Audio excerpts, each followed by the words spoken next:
Is it expensive to buy 50 bags of Doritos a week? Is it expensive to have to buy high blood pressure medicine? Is it expensive to be in the hospital with heart palpitations? Angie, how did you find the carnivore diet?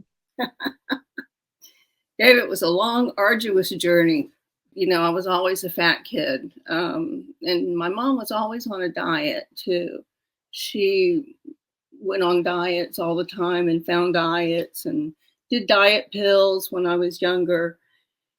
And the family was, it wasn't really, we weren't really focused around dieting, but, my sisters, I had two older sisters and they were gorgeous. My mother was beautiful. And, it was important to look good. And so about the time that I got into the sixth grade, my mother marched me into our family doctor and had me examined, and the doctor gave me a prescription for the same diet pills that my mother had been on. They were great. They were fantastic. I took the pills with a diet, a Carnation instant breakfast. And when I got to my little sixth grade class, lunchtime, I talked through lunch. And then when I got home, I just danced around the living room until one day when I was in the sixth grade, I was 11 years old. I fainted in gym class. I fainted on top of the prettiest girl in class, Lisa Rogers. And so we went back to the doctor, and the doctor said, no more diet pills. Yeah. So I gained a little bit more way back, but between age 12 and about age 15, I hovered around, 180, 190, 180, 190, which is pretty heavy for a 12, 13, 14-year-old kid. But then when I was 15, my mother and I found Dr. Atkins' Diet Revolution in the Ladies' Home Journal. And so we started the keto, or, it wasn't called keto then, it was just low carb lifestyle. We ate a lot of steak.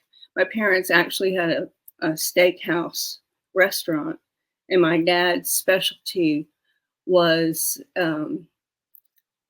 by today's standards, reasonably thick, but, it was like, I don't know, half an inch, 3/4 of an inch thick. It was a ribeye. It was called a minute steak. The whole town loved it. So, we ate a lot of steak.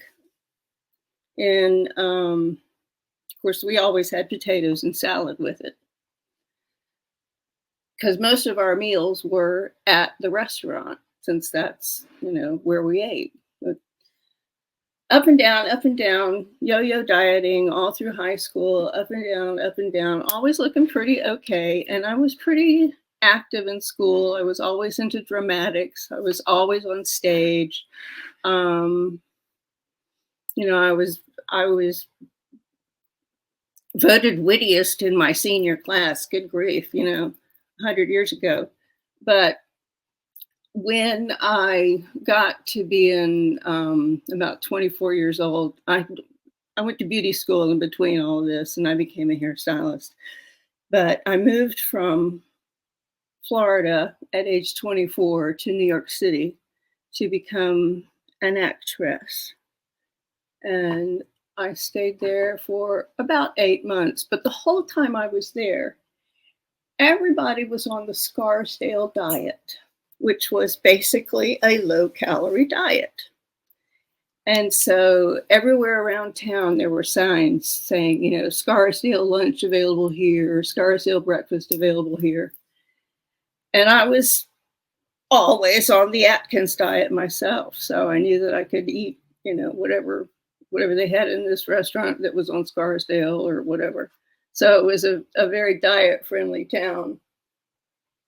So I went back home to Daytona and eventually moved to Memphis, where I met my husband and we got married. And my mother, once again, was involved with the diet center. And so she paid for me to have a membership at the diet center, which was a low carb program. You could eat all the elk or buffalo or rabbit or venison or, all of those out on the prairie meals you could, because that's where the company was founded. But in Memphis, they didn't have very much elk. So I ate a lot of chicken. I did try beef heart. We weren't crazy about that. But, up and down once again. I lost some weight. We moved to New York. We worked in New York. We walked, you can't lose. I mean, if you can't lose weight in New York, you can't lose weight anywhere, because all you do is walk everywhere. We had a good time. And I went to the American Academy of International Dramatic Arts. And I learned that I could act. They told me, yeah, you can act. You're an actress. And I said, oh, thank you. I thought so.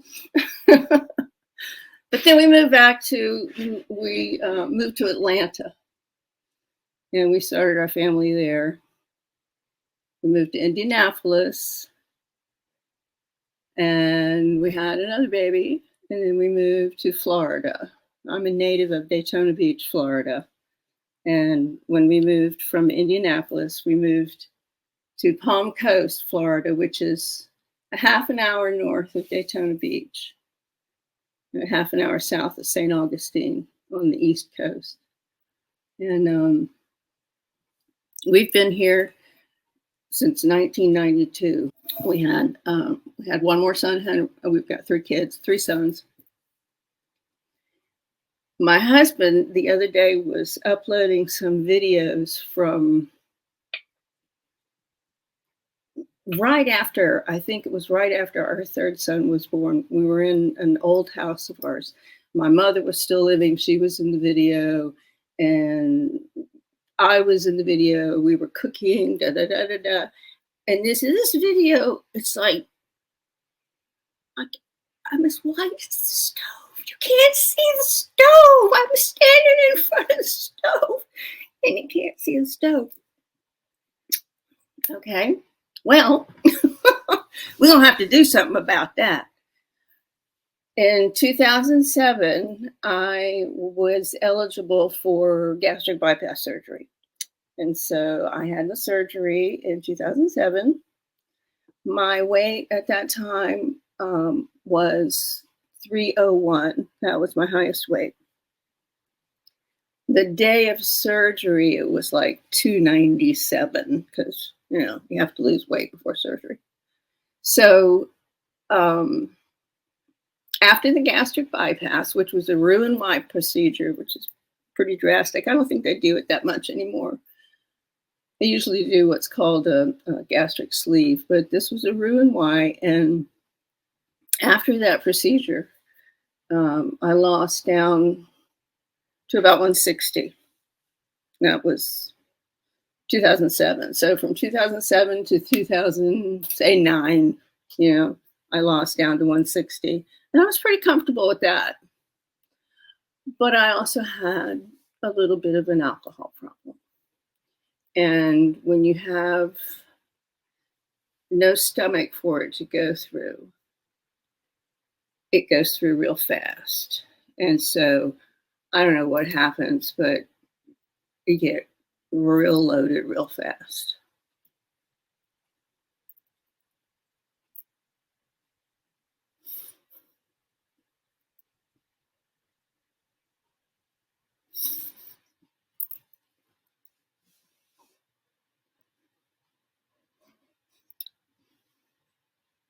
My guys put up with a lot.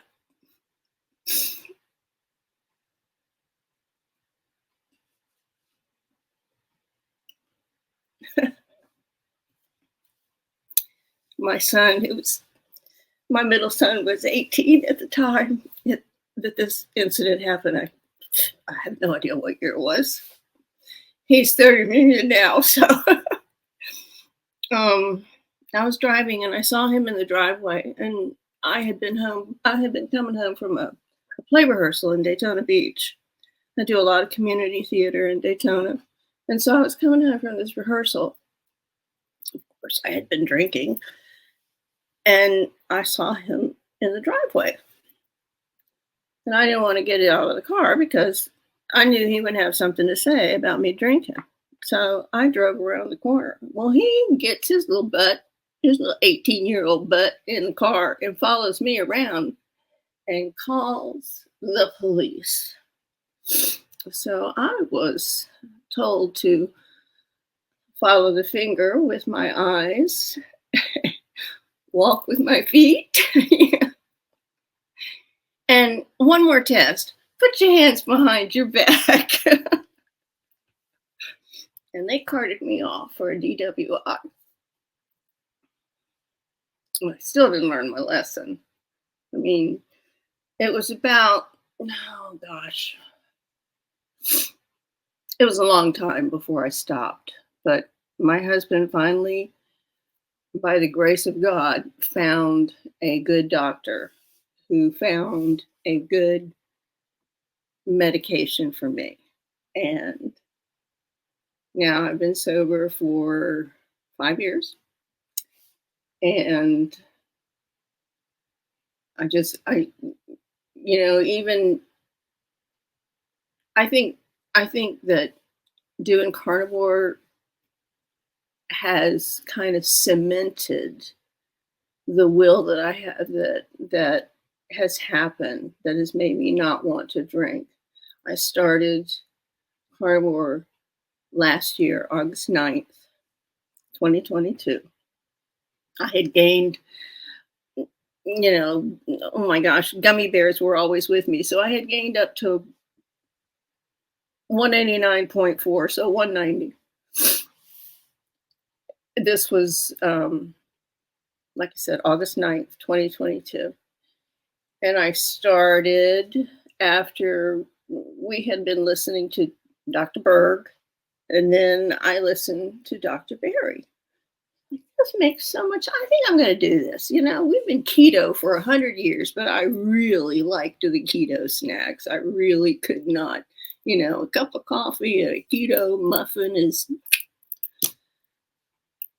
So I had a hard time with keto. So I started doing the carnivore. Yeah, I'll eat a steak every night, sure. I ate a lot of hamburger patties. Last year, this was so great. And I remember Larry and Cassie talking about this too. And this store that we have in the South, Publix, it started in Florida and then it, kind of went all through the deep South. But last Thanksgiving and Christmas and Easter, they had these prime ribs on sale for like $8.99 a pound. And people were stocking up on these huge prime ribs. And I think I know at Easter I bought 3 because the guy had to cut them and put them in 2 packages. You're only allowed 2 now. So, but at Thanksgiving and Christmas, I bought 8 or 10 tons. So that's what the first couple of months, I went up to St. Louis to help a friend of mine in October of last year. And every night I had a hamburger patty. And she and her grandkids had, grilled cheese or macaroni and cheese or spaghetti or whatever she made. And I cooked my little hamburger patty. It was great. Because of the gastric bypass, I haven't really been able to do the 1 meal a day. I kind of have to nibble all day. But so now I'm happy, healthy, strong, very sober. Went off of my high blood pressure medicine about 3 weeks ago. She told me to go off the high blood pressure medicine, so that's great. If you're losing hair, ladies, that's what it's from, your high blood pressure medicine. I'm a hairstylist, I know. But I went off that. I never really was close to diabetic, but my dad was a type 2 diabetic. And so I think because I was so many years keto, really watching it and the bypass and everything, I think that kept me from being, as close to diabetic. So, but no more sleep apnea. My husband says, "You don't even snore anymore. I have to check you to make sure you're breathing." So that's great. And he's still keto, but I'm the cook, you know. So, but he has lost a lot of weight too. So people see us in town that haven't seen us in a while, and they're like, "Wow, what have you, gosh, what have you guys done?" That's pretty cool. So that's it. That's awesome. And so just regarding the surgery, Hmm. um, so because you've had that gastric bypass surgery, you said you're eating smaller meals Hmm. more Yeah, often. Is it that's the only difference to someone else that's like that basically, hasn't yeah, had that? yeah. Because I mean, I don't restrict. I haven't had any like vegetables since August 9th. The only I have said the only vegetable that I've actually had is okay, I drink tea. I got my cuppa, 17 times a day.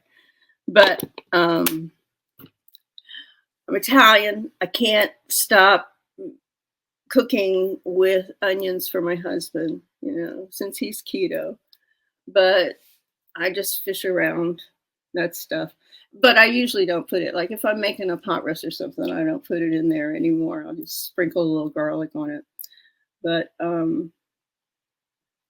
it's pretty easy, yeah. And what has you mentioned that you're off the high blood pressure meds, so Hmm. congratulations. No sleep apnea.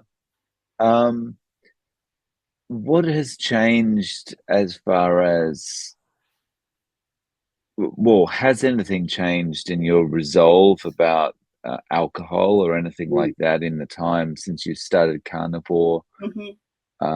and before then? Yeah, yeah. Um, I think that, well, for one thing, it's like I think about having a beer or drinking a glass of wine, and I think I don't want the carbs. Yeah, I just don't want the carbs. How am I going to count that? What's it going to make me feel like?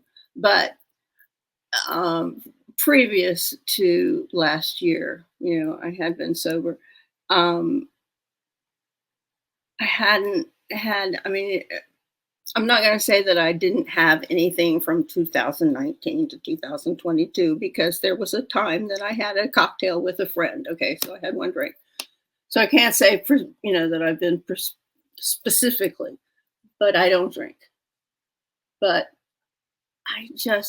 I'm like, I don't need that.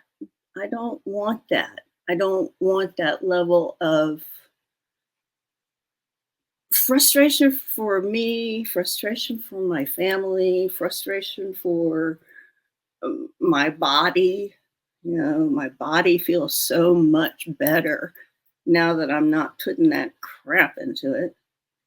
And when I was forced to go to AA meetings, there was a very wise gentleman at one of the meetings who said, "People want me to drink," and I say, "No, I can't. I'm allergic to it. I break out in handcuffs."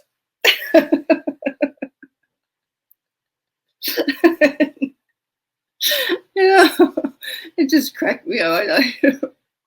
It wasn't that bad, I didn't do it every time I drank, but I was afraid enough. So, my husband taught TV production for a long time in our county, and I taught for a couple of years, about 5 years. I taught cosmetology at the same school, and that was an experience. That's one of the things that I think about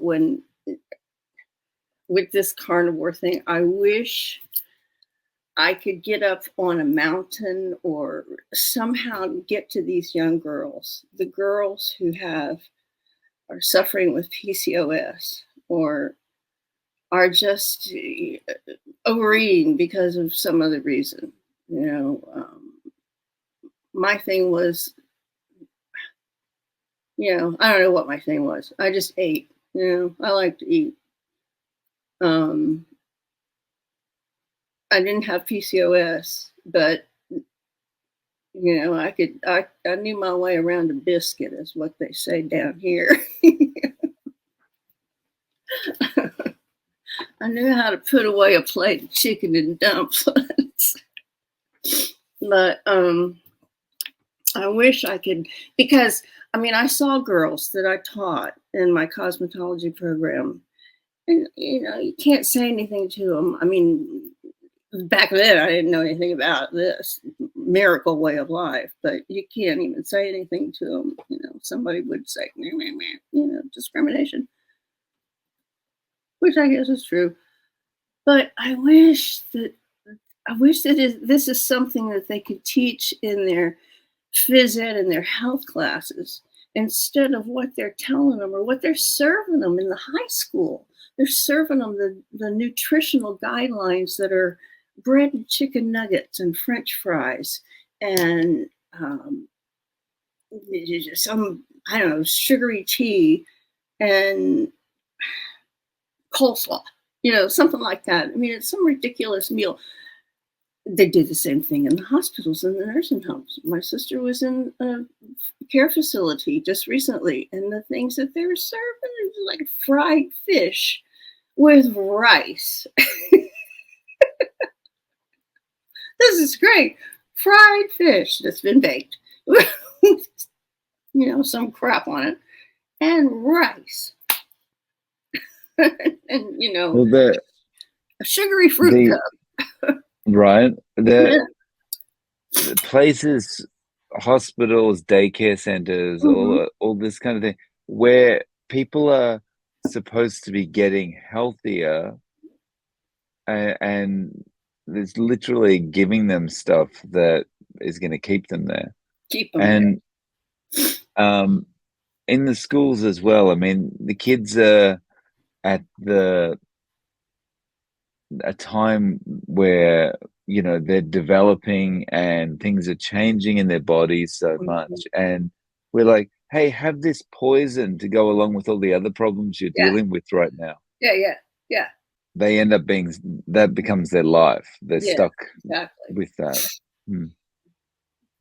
So maybe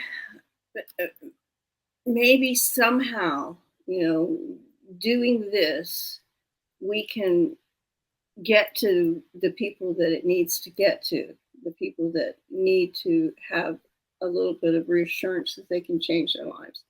I've got a couple of people in mind, friends of mine, that I really, I just want to just let me just cook for you, okay? Just let me just cook for you, because I'm a really good cook. So let me just come and cook for you, and you'll be fine. I'll just cook you steaks all day. But, I can't do that. But maybe I can make a platform on YouTube and say, here's an answer for you. So that's what I'm going to try to do. No, so you've got a plan to get a channel out there and start talking more about this. Yeah, my goal is October 1st. I've got some ideas, spinning around. I said I was going to do it in September, but then we got really busy. When you're retired, Dave, I don't know if you know this, but you get really busy. You don't have a schedule, and so you end up doing a lot of stuff. But so I've got some script written and some ideas and stuff like that. So nice. My husband is really very talented in production, so I'm excited. On a different note, in my first, like my first YouTube, will I be able to link to this interview there, or how does that work? I don't know how it works. So you can tell me. Sure, sure. You'll be able to. I can give it to you to Oh, upload. okay. It's no problem. Thanks. Yeah, Yeah. Once it gets up, yeah, we'll do all that. yeah, yeah. No problem. I'll let you know. So, um, who who do you think needs this message most? Like thinking about people. You're in Florida now, right? Mhm. So if you think about the community that's around you Mhm. now, Mhm. who really needs to hear this message the most, do you think? Where I am in Palm Coast, this is a this place started as a retirement community in the 70s. Um, when I was in high school, they used to talk about selling land, swamp land to the Yankees in Palm Coast. Yeah. But it's a beautiful city, but it's there's a lot of old people, you know, and now I am one. But there's a lot of unhealthy old people here. So many people walking with walkers, and the scooters are just lined up at Walmart, to get out. And I just want to tell them, if you'd walk over to the meat counter and you get yourself some steaks and do that for about 3 months, you don't need that scooter anymore. But I know they'd look at me like, yeah, nobody wants to hear anything. But and then I see young girls in in the stores that are obviously suffering from PCOS. I just want to say, look, I got the secret. How do you do that? What would I do to what if somebody came up to me when I was 17 or 18 or 19 years old and said that to me? I'd say, get away from me, old woman. But Thinking about the way you're eating right now, um, how often are you eating during the day? I know you're kind of, mhm, I mhm. guess, doing a bit more of a grazing style because Yeah, of the surgery you've had, but like how often would that be? yeah. I have a very strange schedule. I wake up between 2 and 3 every morning. And, of course, the rest of the house is asleep. So I come in here and start sewing. And then about 5 o'clock in the morning or 6, I start eating bacon rinds, you you know, and having my tea and my bacon rinds. And that's probably the first meal that I have. I would count that as a meal, my tea and my bacon rinds. And then I don't eat anything else until, maybe 2. I'll make my husband something to eat. He'll have a keto sandwich on keto bread. and and I'll have, a piece of meat or something. I'll have leftover hamburger or, leftover pieces of steak or something like that. I've recently started to see that the cheese that I have been going ahead and eating, I'm going to have to give that up because I'm becoming sensitive to that. So no more cheeseburgers. It's only hamburgers now. Um, and then usually at dinner, we'll have, if I cooked, like today, I made carnivore chili, which for me, I took everything out before I put the tomatoes in, and then I put the tomatoes in for him. So I have meat, and he has meat and tomatoes and spices and all that kind of stuff. But you can put cheese on top of that, but it's only going to be about. I mean, I don't know how big my stomach is right now, but it's probably not very much bigger than that. And sometimes when I've prepared a meal, when I've gone to all the trouble to prepare a meal, I'll just sit down and look at it. It's like, can't do it, you know. So, um, I would say that that surgery is, I've always said it's the best thing I ever did to myself, and it's the worst thing I ever did to myself. Because, yeah, I got, a little bit healthy and it got me on the path, but here I am. My success is due to carnivore right now. It's not, I don't believe it's anything to do to that weight loss surgery, even though, it was a tool. It was a tool that helped. You mentioned that you're retired. Mm-hmm. What would I think one of the arguments people would put forward is, well, eating this way is really expensive. And how do you find this as a retired couple? Is it expensive to eat this way? No. Is it expensive to buy 50 bags of Doritos a week? Not literally, but maybe, maybe 14 bags of Doritos a week. I don't know. Is it expensive to have to buy high blood pressure medicine? Is it expensive to be in the hospital with heart palpitations? Yeah, you can buy a really expensive meat. And I'm a brat. Sometimes I do. I like a good ribeye, but I also like a good chuck roast. And I just recently, due to, I can't remember now whose channel it was, but somebody suggested chuck steaks. And I tried those, and I mean, they're like this far away from a ribeye.